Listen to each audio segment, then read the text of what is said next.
Hola and welcome to Slowpoke Travel. And this video is all about our first month's budget in Cuenca. Yeah, Ecuador. So we've been here for 5.5 weeks. Maybe a little bit more than that. Yeah, maybe 6.5. But we spent the first week in Guayaquil. And we got the budget for our first week in Guayaquil. If you want to see what it costs for us hitting the ground and spending a week in Guayaquil, I'll have a link to that video around here. But this video is basically about the money that we spent the first 30 days in Cuenca, Ecuador. And we kind of had a debate about what a month was, whether we should do 28 days or 30 days or 31 days. But it's 30 days, so that's kind of a good generic month. And go ahead, give them the spoiler alert. How much did we spend? Huh? Less well, than they're going to have it. Boom, we're going to have it right here. We'll have the figures off to the side, and now we'll talk about it. But, you know, we're not going to build up to this magic number. There it is, right for you to see, or maybe it's over there. But anyway, yeah, so 1927.48. And as usual for Slowpoke travelers that we are, dining out is our biggest cost. Yes. I mean, for us, that's entertainment. Eating out it's a luxury. You try the different foods and, yeah. But it's very affordable here. Yes. And also, but let's go down the list. Okay. From the start. Our number one expense is lodging. That's $710.82. And that is for 30 days. Yeah, yes. Because we spent a little bit more than that. That's right. We actually rented this place for 5 weeks, a little more than 5 weeks. And so you get a discount on Airbnb. We did not go through local realtors, which you can also do for even cheaper. Yeah, but if you're traveling around like us, just hitting the ground, and you're not here for a long period of time, you know, Airbnb, especially with the discount on the monthly rental, if you can find a good one, is worth it. So we were there for about 5 weeks, but we're just counting the first 30 days. Right. So we busted it down by how much we were spending each night, and our total for the month was $710. But even if we'd have just stayed 28 days, we still would have got that discount. Exactly. And now this is so if you have a large family, this isn't going to help because this is a 1-bedroom. We have plenty of space. Yes. We enjoy it. It was very roomy. It was compact. It wasn't anything extravagant. But it was well equipped, uber clean. We really enjoyed it, and the hostess was fantastic. Yeah. And we're in a second place now that we're also enjoying for different reasons. But yes, so this is about our first 30 days, which is not this Airbnb, but another one. But it had a full kitchen.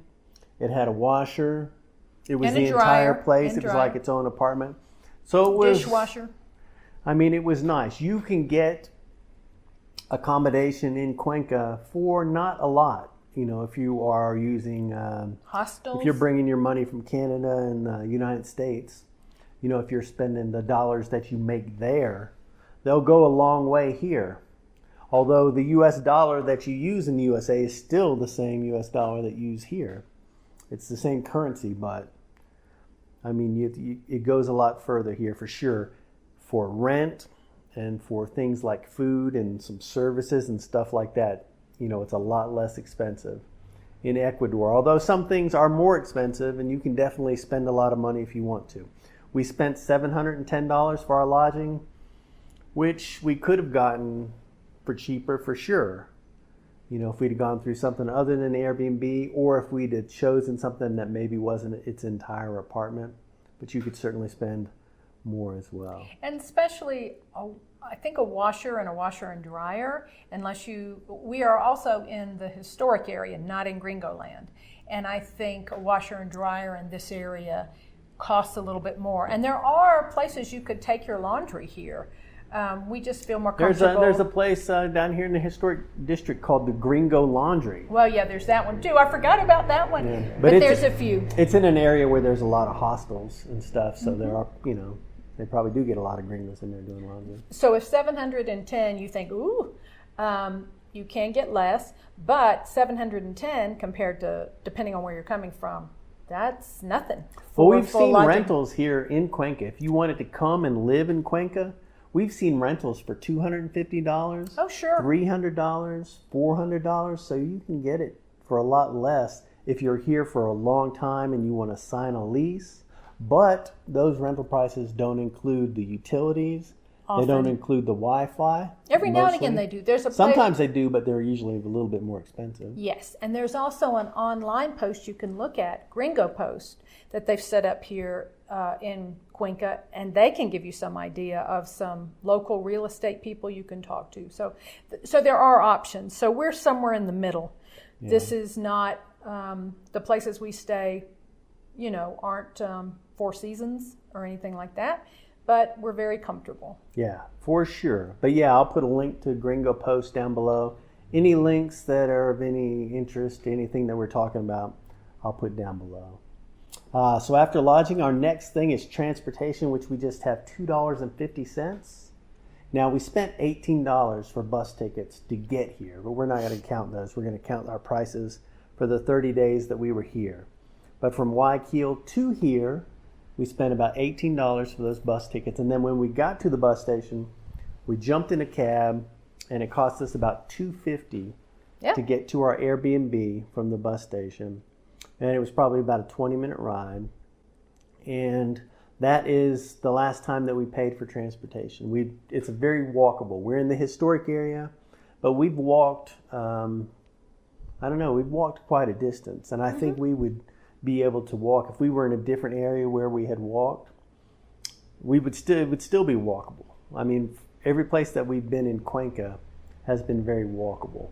So I think you could spend money for cabs whenever you want, and I think you could pretty much get to most places around in the city for $2 to $3. Well, that's with the taxi, but they also have their Tranvia. They also have a trolley that goes to different neighborhoods.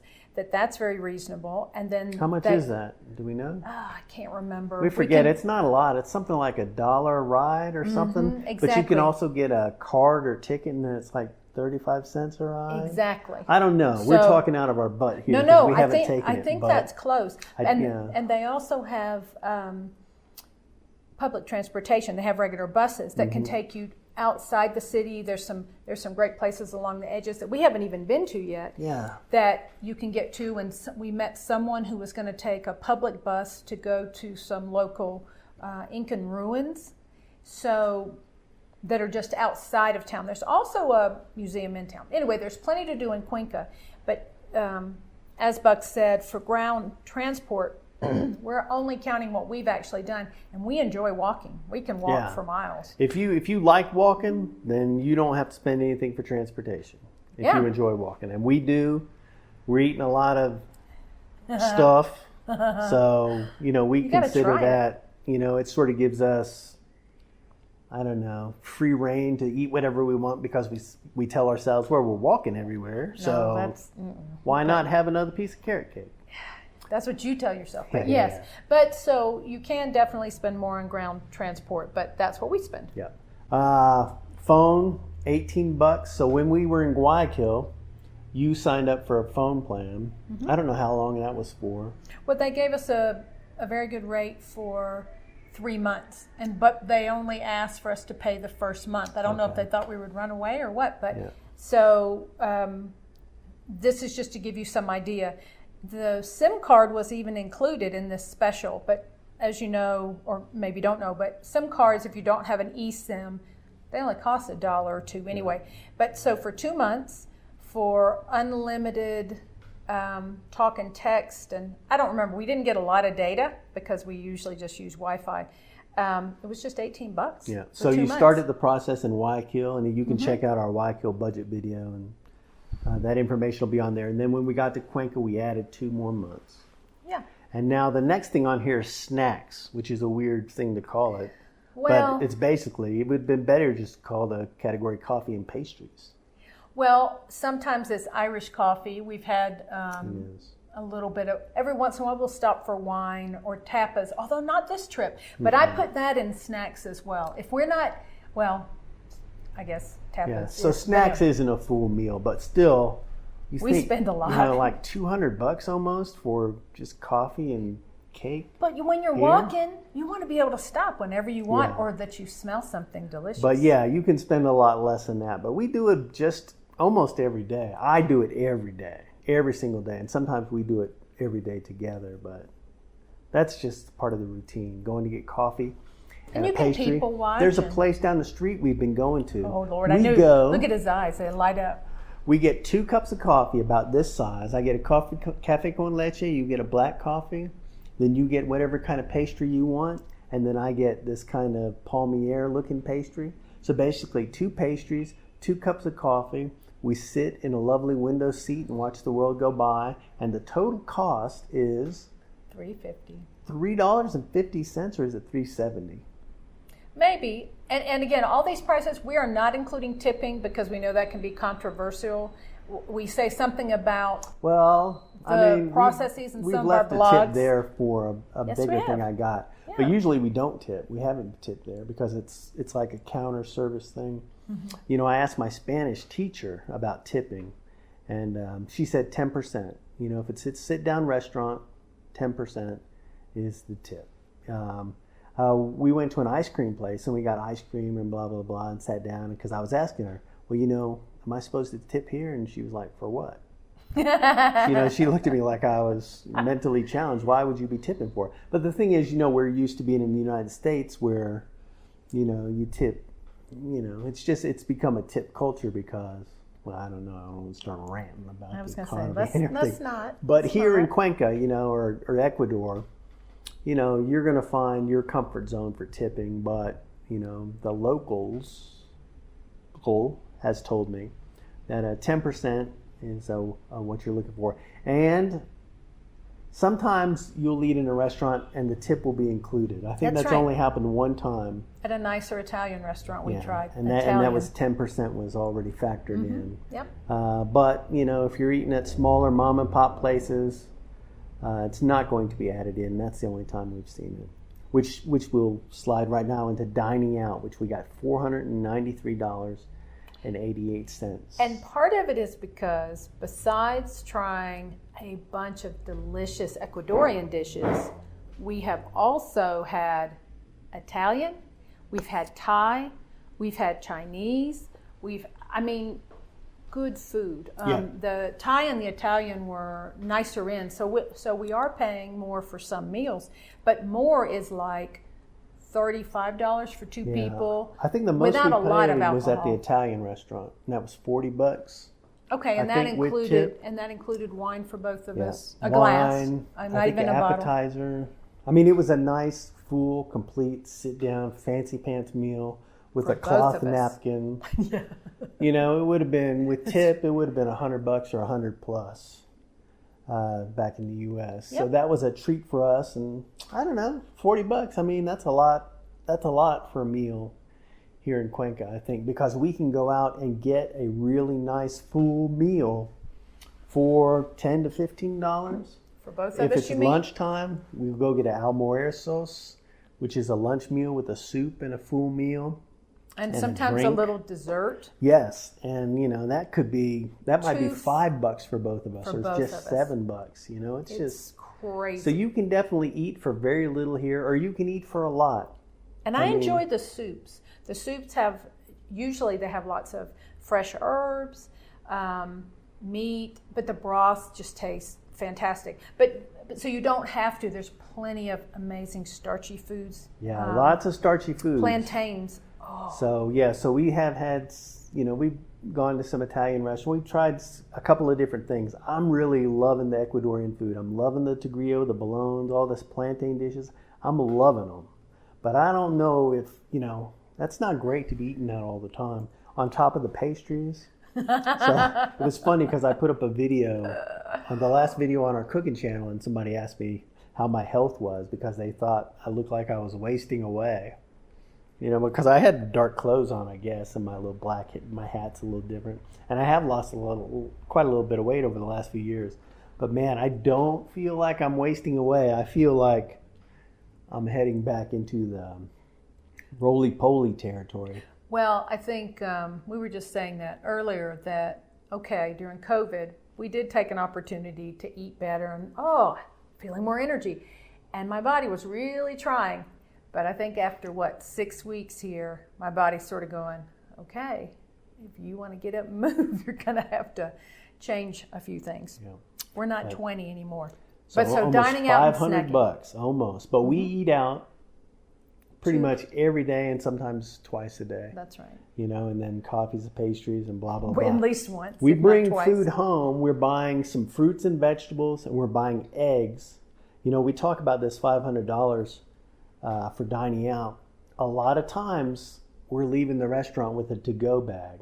It might be to go to griot, it might be some rice, it might be beans, a little bit of meat, whatever it is, we're bringing that home, and then we're just cooking that up as a meal with some eggs and fruit. Like a lot of our breakfasts, or if we have a meal here at the house, it's usually some kind of egg, some kind of fruit, and then whatever leftovers we got brought home from the restaurant. So this here dining out is a lot, but a lot of that translates to our dining in the house too. Yeah. Between snacks, dining out, and groceries, yes, we're spending less than $1,000 for all three. Yeah. And so groceries, I'll have I'm going to put up a video with just us coming back from the market with some stuff as well. So you'll see our grocery prices, but a lot of that is fruits and veggies. And some veggies, and we've been buying coconut water and oils and stuff like that. Here's something I just bought. We just got into this Airbnb, and it wasn't very well equipped. So I got this, boom, a skillet. And that was $9. And that's not too bad. I saw plenty of skillets, but that one's got a good bottom. But I could have got a skillet for $7.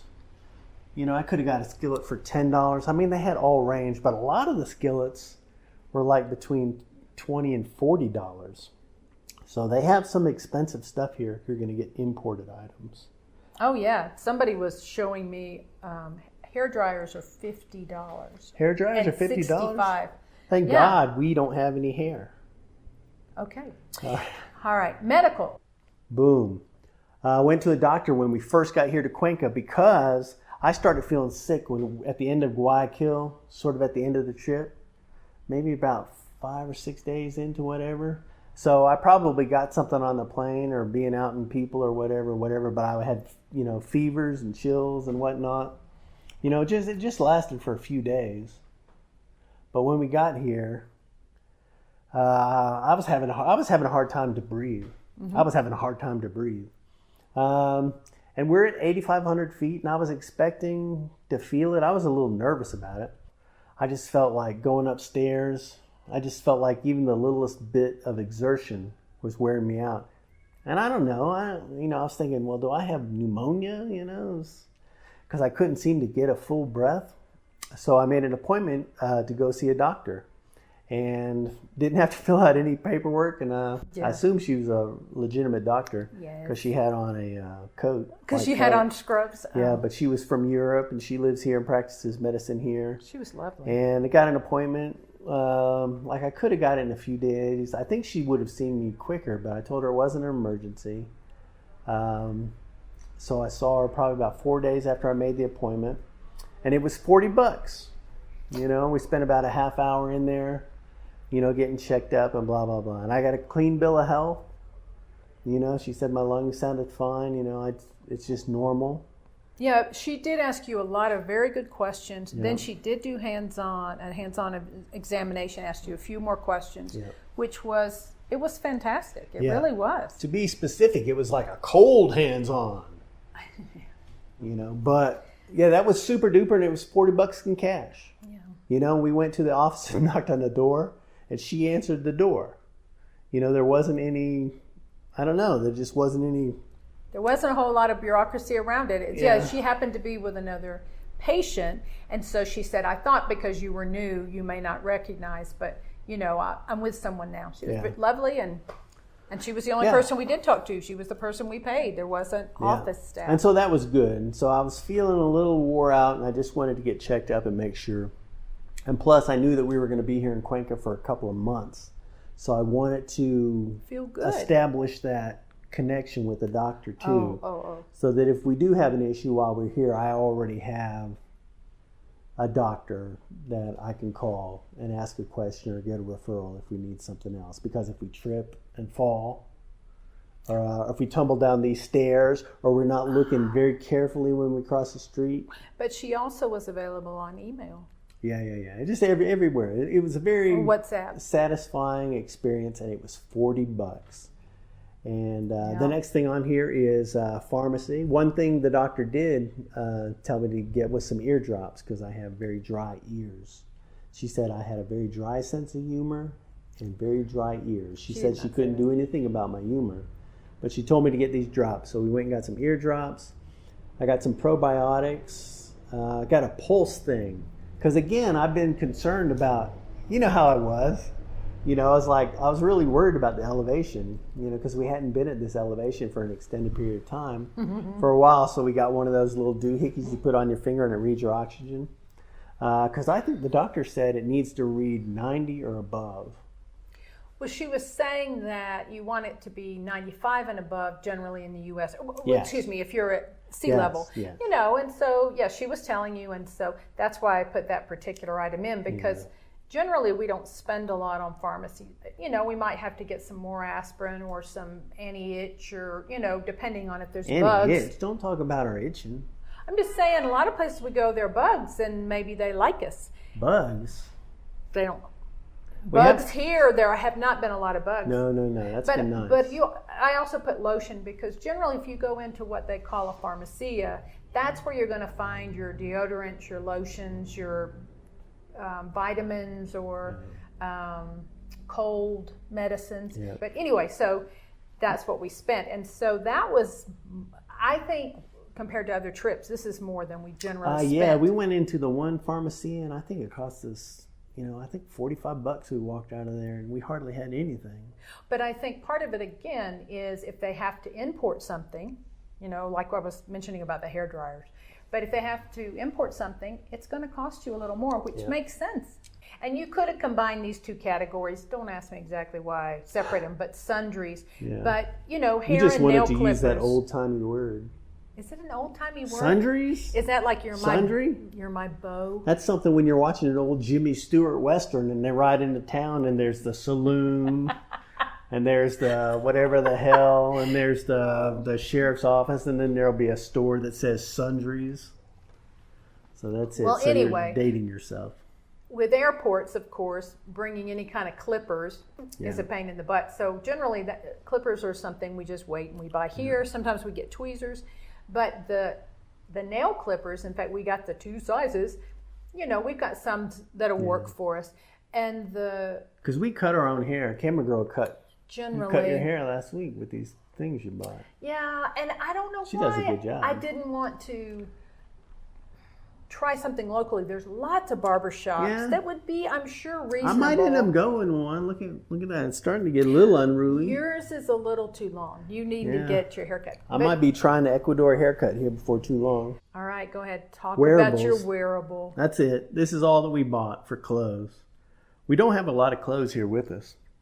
We pack it in our little bag. I think I got 2 pairs of pants, a pair of shorts, which I have not worn one time, maybe 4 shirts. I've got a little more than you do. And I bought flip-flops while we were here the first week because I like to have house shoes. I brought some. We got 1 pair of shoes I didn't each. have room in my suitcase. Maybe 4 pairs of socks, 4 pairs of underwear. We don't have a lot of stuff. We brought some big brimmed hats because we're on Ecuador, because we're on the equator, so we need to protect ourselves from the sun. Yes. But it's been cold. And I don't have my old heat stopper. I'm sure everybody appreciates that look. So I bought this beanie for $3. This was my only successful haggling experience. Didn't you and I think I've talked about it on most videos You were so proud. Okay, I won't talk about it here, but $3 for this hat, and that's all the clothes we bought. Okay. Now for activities.